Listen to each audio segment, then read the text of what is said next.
Hello guys, this is Y, and today I'm going to do a video on how to convert binary into BCD. What is BCD? BCD is binary coded decimal. Basically, it means any number in decimal form, you convert each digit into a binary coded form. So 56, you have this representing 5 and this representing 6. This is called binary coded decimal. And this video is not just about converting binary to BCD. It is also a tutorial on how do you do it with logic gates. Alright, so before this video, you must have knowledge on logic gates, of course, and if it is more suitable if you know how to work with a Carnot map. And if you know how to do a BCD to 7-segment conversion, it is even better. You can refer to my past video for a reference, and it is okay if you don't know. It's just something extra. It's just something extra to bring out the converted BCD into display on a 7-segment display panel. So let's get started. In conventional method, when we are doing it by hand, when we are trying to get from binary to BCD, it is ordinary if we do binary to decimal first and then only to BCD. So we are more familiar with this kind of conversion. But if we are doing it through an algorithm, the algorithm is much direct from binary to BCD with something similar to decimals in between, but not entirely. So the conversion using the algorithm is actually less efficient, but more computerized. It needs more steps, it needs more considerations, but it is easier to implement in logic gates. It is extremely hard if you are trying to implement the human thinking way using logic gates. And this algorithm is called the double-double algorithm, or you can call it the shift and add tree algorithm, because the only two operations it involves is shift and add tree. Alright, first let us confront this algorithm by hand first. Let's say we have a shift and add tree algorithm. So the first thing we want to do is that we want to write the binary values in a table like this. So in the leftmost column, you have the operation. It is either shift or add tree here. There's only two operations. Then you have the middle columns. Not necessary 4 or 5, it can be any numbers, depending on what your input is. Let's say you have an 8-bit input. An 8-bit input maximum value is 255, right? Assuming there are no negative numbers, it's maximum 225. So you have an 8-bit input, you just need to write until hundreds. So you only need these three. If you have a 16-bit input, your maximum value is 65,000, right? So 65,000, you need to write up to 10,000 place. So if your has 16 bits, you need so much, right? Alright. Then shift left by 1 bit. What do I mean by this is that first you have this decimal value and then you shift by 1 bit. And inside each of these columns, there are 4 places. The reason is because in a BCD, you only need from 0000 up to 1111. I mean up to 1001 if you are talking about 0 to 9. So you only need 4 columns. And every operation we do, it will be contained within 4 columns of space. And then second, if your number have n bits and you have shifted n number of times, then you have reached your destination. What I mean by this is if you have 12 bits of input here and you have shifted 12 times, the moment you shift the 12th time you shift it is the moment you have reached your answer. So basically, if you have shift 12 times, there are no values left in this binary value column. There will be nothing left, and every number will be in here. And take a note that even if your starting input is just 12 bits, the final number of bits here might not be just 12, it might be more, depending on your calculations. You will get why in the later parts.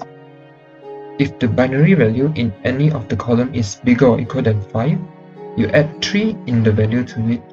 So if it is 5, it becomes 8. If it's 6, it becomes 9. If it's 7, it becomes 10.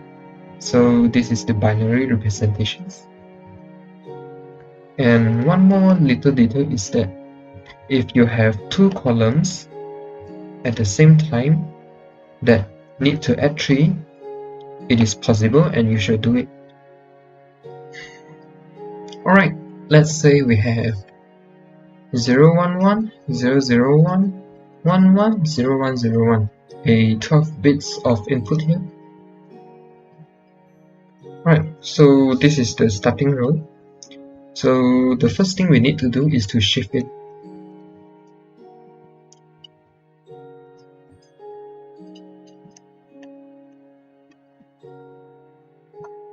So shift it. So the test condition is that if among here you have values greater or equal to 5, you should add 3. So there is no such values yet, so you shift it.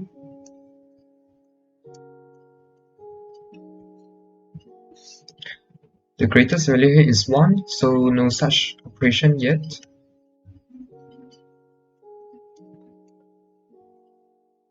The greatest here is 3, so no add 3 yet.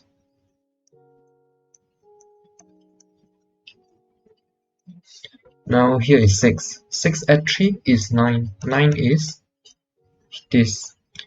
So aside from these 4 bits, the other bits just stay the same. So you don't need to do anything about them.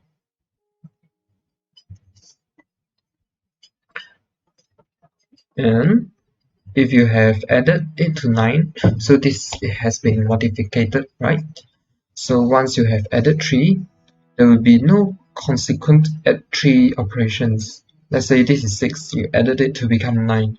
You don't need to add it again so that it becomes 12. There will be false. That will result in a false answer.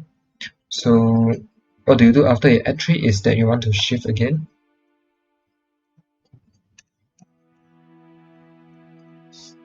And then you want to shift again. Alright, so you have 2 here and you have 5 here. So 5 you need to add 3. So other than that, everything else is just the same. And 5 add 3 becomes 8. So now you shift again.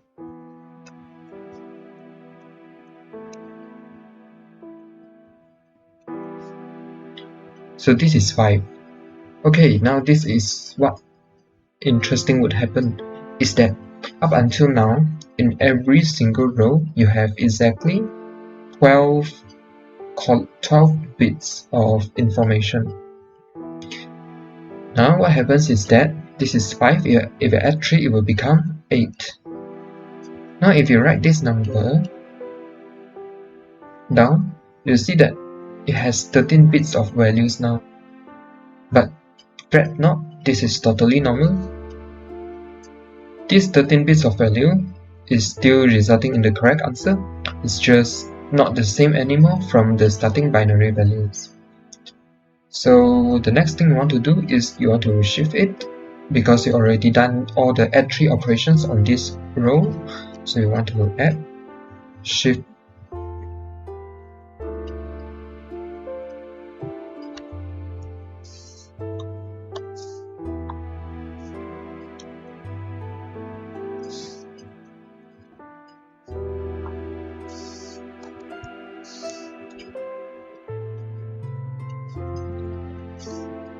Alright, then you want to shift again.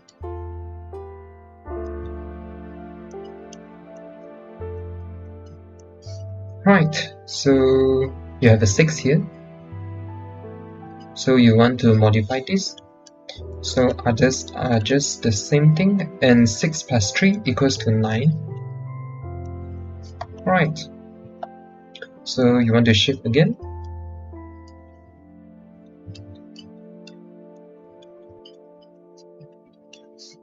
So nothing to do here.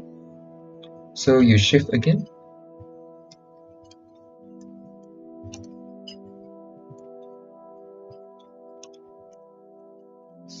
Right, so you want to take a note that there are 2 columns here that needed to add 3. The first one is this column, which is 8. The second one is this column, which is 6. 8 add 3 equals to 11. So 11 is this. This is the same. 6 add 3 is 9. This is the same. Then you shift.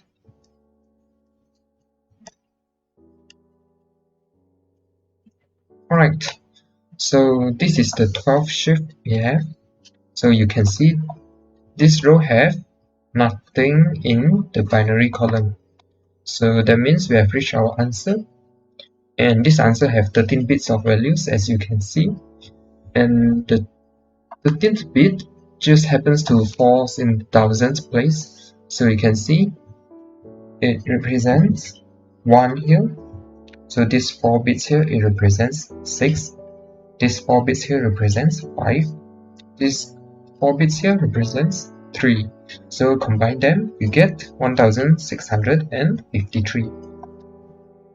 So this is in detail on how do you do the double by hand. Actually, there is another approach to the double method, which is the multiply by 2 and add 1 operation. That is very much the same thing. Basically, every time you shift it to the left, in binary, it actually means multiply by 2, right? If you have 0, 1 and you switch it to the left, so it becomes 1, 0, the value is multiplied by 2. The same thing happens if you have 1, 0, 0 and you shift it to the left, you have 1, 0, 0, 0, then that's multiplied by 2 also, because 4 goes to 8. So the very same thing is happening here. So what you do is when you shift, you times 2. So whenever a 1 occurs here, it means plus 1. So it is times 2 and plus 1. So it's called a double for this reason. Alright, so back to the how to build the circuit. First you need the truth table. So from 0 to 4, it all stays the same. But from 5 onwards all the way to 9, you add 3 to them. It is impossible that you encounter 10 to 15 numbers 10 to 15 if you do every step correctly. Because 10 to 15, it will eventually lead you to errors. Think about this, if you have a 10 and you add 3, it becomes 13. And when you shift it, the 1 moves to the other column and you have another here. So what happens is that the 101x can either be 1010, which is 10, 1011, which is 11, which in case if it's 10, you are just only going to go through this operation again. So that column might be as well as stuck in the add 3 operation forever. So if it goes to 11 if you add 3, it can become 12 or 13. So if you get 12 and add 3, it becomes 15. So when you shift the 15, it becomes something like this 111x. So 111x, it goes to either 14 or 15, which of course cannot be added by 3 and still be expressed in 4 columns. So obviously this is wrong. And if you get 13, you add 3 is 16. You cannot go through another column by this add 3 operation. Let's say if you have 13 in this column, in the ones column, and you add 3, and it becomes something like this. This is 16, right? So basically it goes to the other region. You cannot do this. You cannot cross the region with a add operation. You can only have new number here in the same region as we have seen before when 5 goes to 8, but it is still in the same region. That is allowed.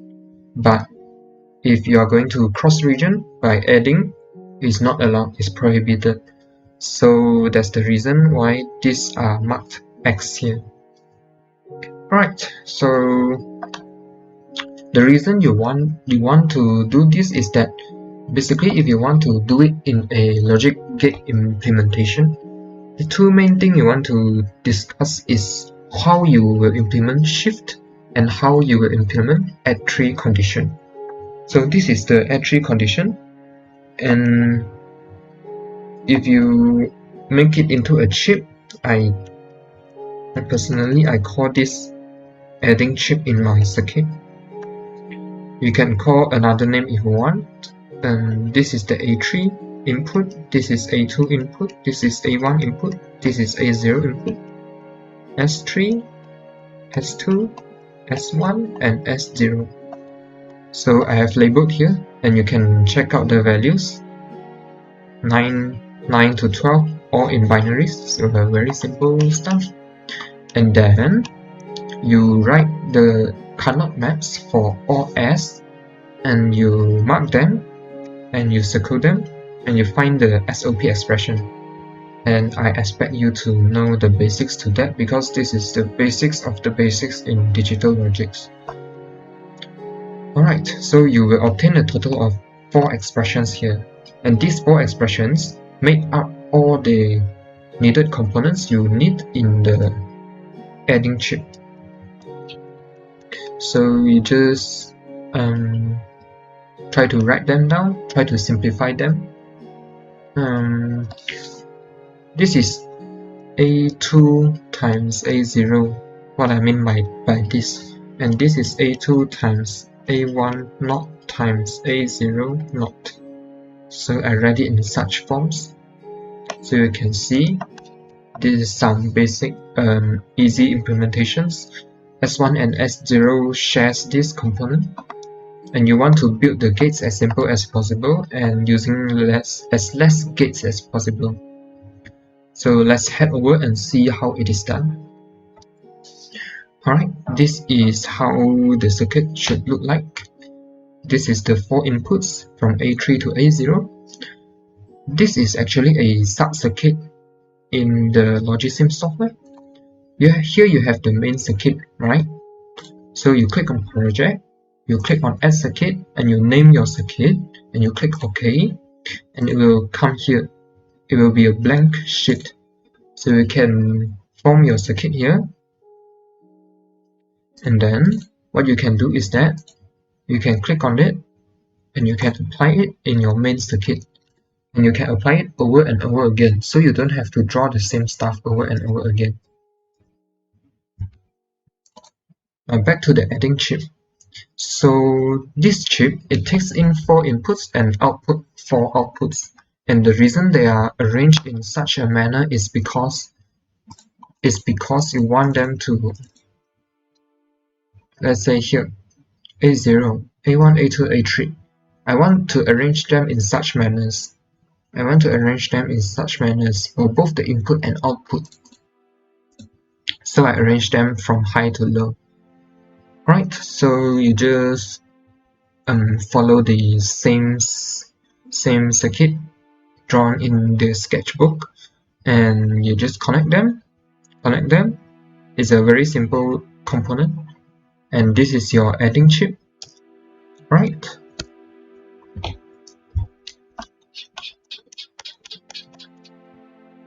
Okay, now how do you turn this into a working circuit? is that you need to realize some fact in the procedure, in the shift and add tree procedure. So you need to realize that the most significant bit spends the most of its time outside the binary value column in the table. You can see that, right? The first step you shift it, the most significant bit is out of the binary values column all the way to the end. So what this means is that the most significant bit, it undergoes the testing procedures most of the times,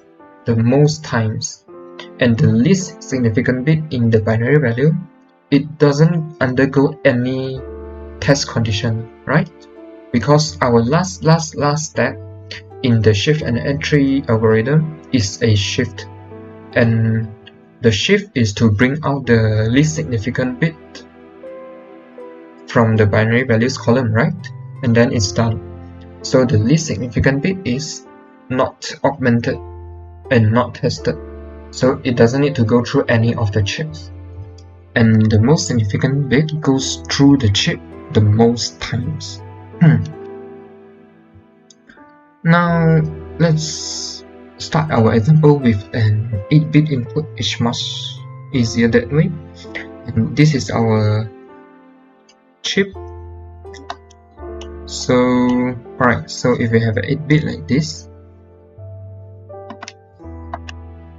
and what do we want here is that we want to test the tree here. Why is it 3? Because if it's only one place you are testing, it's meaningless, as well as 2 place. 2 place maximum result in 3. 3 is meaningless in the add 3 condition because the maximum number is 3 and it will not undergo any change. So you don't want to test only 2, you want to test at least 3 and only 3 pins here. So the first case you want to test XXX, which represents the most significant bit, and 2 other bits following it.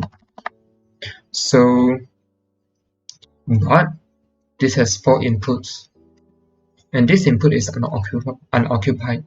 We cannot leave it empty, you need to put a logic level 0 to it. So in digital logic, you have this very basic stuff. If it is logic level 0, it means it's low voltage. There is still electric current. If it's 1, that means it's high voltage, logic level 1, and you have a higher voltage. If you don't attach anything to it, it means it's power off. There's no electric current supplied at that input, and any gate inside the chip pertaining to that input will not function correctly. So if you read into the very basics of how a NOT gate works, basically you have a transistor, something like this. This is your power input, this is connected to ground, this is your input, this is your output. Alright, so when you have an input, the power can go through the ground, so the resistance is low, and the majority of the electric current will go into the ground, which results in low voltage and low current here at the output pin. So if you have a high voltage input here, that means low voltage output here. You have a very low voltage input here, that means this here is blocked. If it's blocked, the power will mainly go to this output pin. So low voltage, high voltage. So if you don't have any power here at all, and if you are dealing with an AND gate, I remember is something similar to this. If one of the pin you don't have power at all, that means the functionality of your gate will become very faulty. It will result in very weird outputs. It's not just AND gate. If you have much more complex gates like the exclusive OR, the exclusive NOT OR gates, it will behave very weird. So that's where all the underlying bugs will tend to happen when you are designing a digital logic circuit, when you get to much more sophisticated circuits. Alright, so let us get back to why you should add a 0 here. So this input, it will always be 0. You don't need to alter them. You just put a logical 0 input here. Then the next add 3 takes in the 3 output from the last add 3 module and takes in an extra output to the right. So what happens is, what exactly that happens in the first add 3 chip is that you actually is testing the 3 places in the ones column. We are testing the 3 places in the ones column. So it happens here actually. It happens here. We are testing this. So in the next add 3 chip, actually you are testing this. What this is this, right? It becomes this. Here is the extra 0 we added. The extra 0. We don't write that in our table. So we are testing this. So you can see that there's a displacement, right? Horizontal displacement. And you can see this is actually the fourth one, right? From the left, you have the fourth one. It is introduced at the second add 3 chip. So it's what happening here. This is the fourth from the left. And what happens continuously is that you take in only three of the last and you introduce a new one. And you take in only 3 of the last and you introduce a new one. You take in only 3 places from the last one and you introduce, see, you take in only this to here and you introduce a new bit. When you shift, you take in only 3 to here and you introduce a new bit. So this is basically what happens here, all the way until the bit beside the least significant bit. This is the last one that goes through the last chip. And the least significant bit itself does not go through any operations. So this is what happens here. Ignore this. So this is what happens here is that after you shift this, it becomes empty here. So the last will introduce all the numbers here, and you can see that you don't need to add 3. You don't need to test anything. It's just shifted there. So the last bit doesn't actually go through any alteration, no. And something is still not right, something is still missing, and it is that we have only introduced the ones comparing chips. Now, the tens comparing chip. A few facts we must realize is that we start testing the ones here, and we start testing the tens here, and in between the ones and the tens, we have three shift procedures. Only then we start testing the tens. So when we implement this in our logic gate circuit, the test condition for the tens only come after three ones testing logic gates. See, only after 3 shift procedures that you start testing another column, and only after 3 shifting procedures that you start testing another column. So this is basically what happens. So this is the general structure for your logic gate from top to the bottom. Alright, now let's go over the rules one more time, so a deeper understanding can come forth. Alright, so the first ones place adding chip covers a 0 input, a MSB input, and 2 following inputs.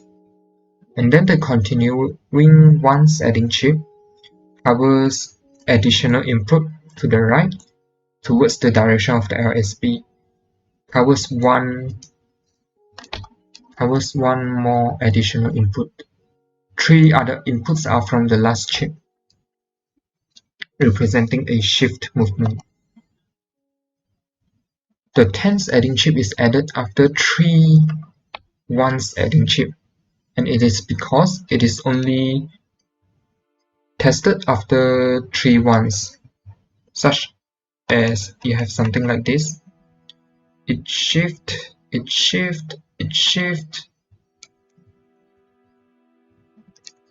Right, so if you have something like this, and say if you have something like this, from 5 to 9, any number from 5 to 9, if you add 3, it will result a 1 in this place. So later on, when you shift once, shift twice, shift thrice, your 1 will be here. So it is probable now that this new column will need to be added by 3 because the 1 is already here.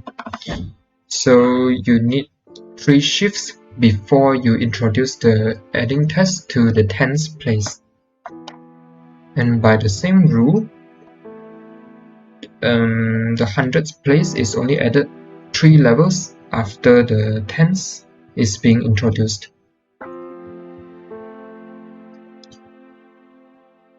Alright, so this is basically the same thing. And from the top to bottom, there are n-3 levels of chip. N is the bit number of input. So as to why this happens is that when you have 8 bits of input, you only have 5 levels of chips. From the top to bottom, I mean. So this means it's because you only start testing the 8-bit number at the 3rd shift, right? This is your first test. The second test occurs here, 3rd test, 4th test, 5th test.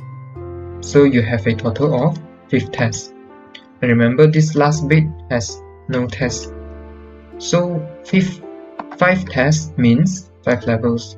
So maximum 5 tests.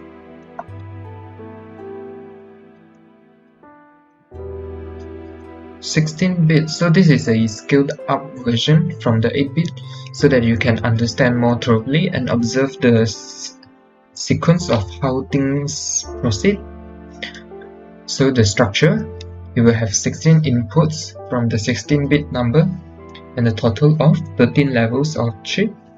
Max value expressed is 65,000, so you need the 10,000 place. So that is a total of 20 outputs, 4 for the 10,000 place, 4 for the 1000th place, 4 for the 100th place, 4 for the 10th place, and 4 for the 1st place, total of 20. So this is what I mean by this statement. So how would you want to build the table is, you want to build the table like this.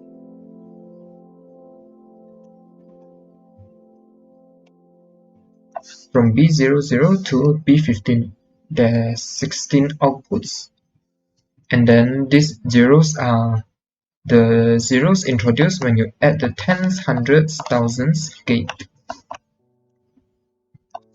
The yellow lines represents the final output of the ones in the BCD.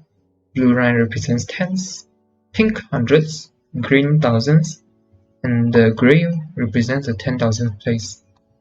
And you can see the tens is added after 3 ones. The hundreds is added after 3 tens. The thousands is added after 3 hundreds. And now you might ask, why there is no 10,000s added after the 3 of the thousands place? And that is because it is specific to every case. Let's say if you have a 16-bit number. So in a 16-bit number, the maximum value you have is 65,000. So the maximum number you need here, in the 10,000 is 6. So 6 it doesn't concern any test yet, because the moment you shift it so that it becomes 6, this is the last step you do, and you won't have to add any 3 to it, right? It won't go to another bigger value. So if you have an 18, if you have a 17 or 18-bit number, and then of course you need to add the 10,000 place here. You need to add another chip here, and of course by then you will have additional levels of chip as well, so that should be obvious that you add the chip here already. So basically this is the implementation, this is the way of how to do it, and this is the end of the theory part on how do you build the binary to BCD circuit. And if you want to do something extra, you can attach a BCD to 7-segment circuit and watch magic happen. So a BCD to 7-segment, it is actually a chip that takes in 4 inputs from the BCD, and it outputs 7 pins, each connected to one of the inputs of the 7-segment display, depending on how you design it. And this 7-segment display will display the values of your binaries. And you can also try making inputs of even more bits. You just have to add the adding chips according to this fashion, and you will get your circuit.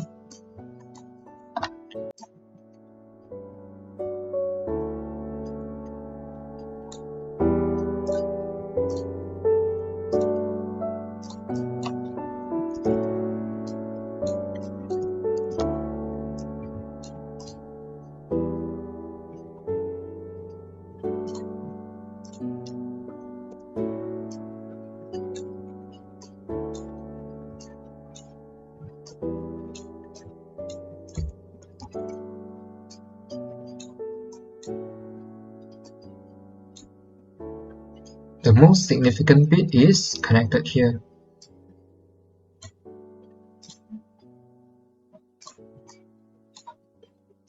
This is the special 0 input.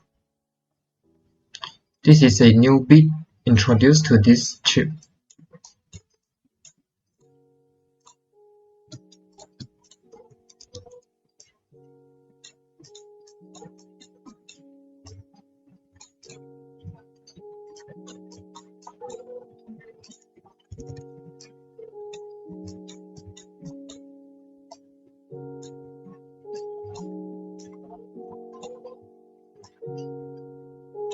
The last bit doesn't go through any of the tests.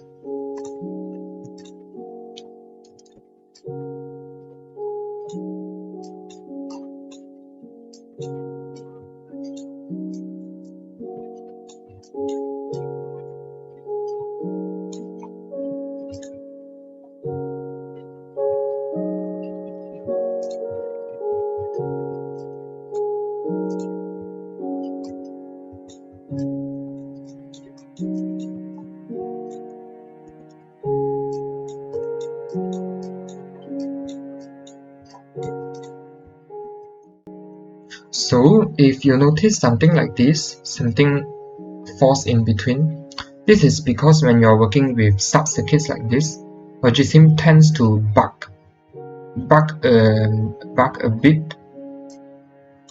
So the first solution is that you can try moving it to another location. It will become green. It will become workable. The second solution, if you move the circuit and the software does not respond, you just click the file, click the save, and then you close the project and then you open it again, it will be fine. So try any of the two methods when you are working with sub-circuits and things got laggy and not responding. This is just a software bug. Alright, so now you have this, and you can try to, let's say the 8-bit here represents 128, so you have 4 bits here representing the ones. So 1000 represents 8, 0010 represents 2, and 01 represents 1. Together they represent 128. So if you have a BCD to 7 segment like this drawn,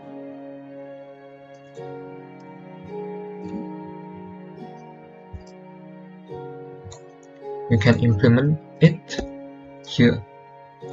See, the 4 inputs are already arranged.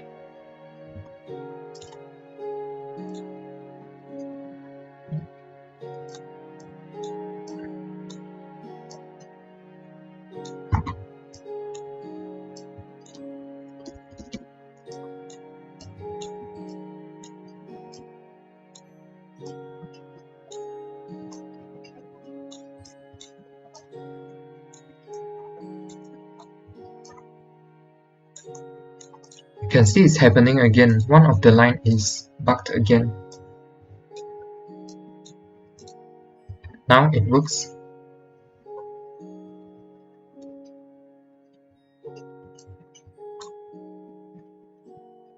No.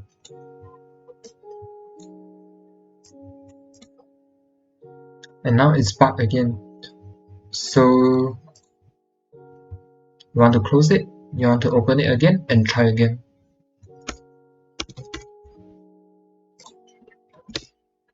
Alright, now it's correct. I just went and closed and opened the project again.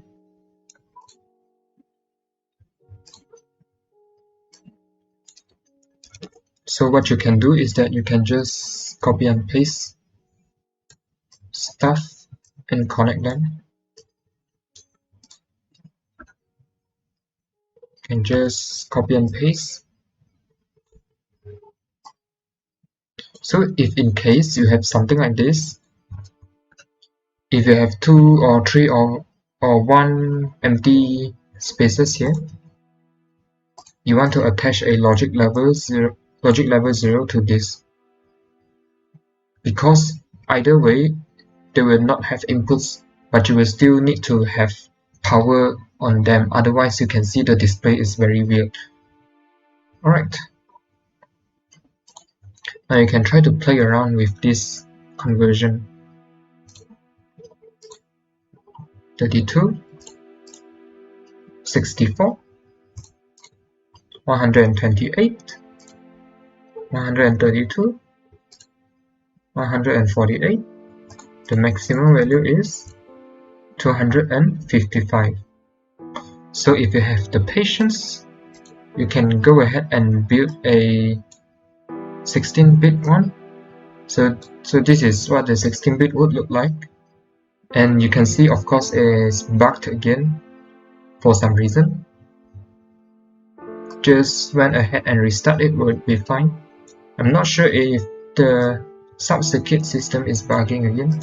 So basically this is how you do the 8-bit binary to BCD and then BCD to 7 segment display.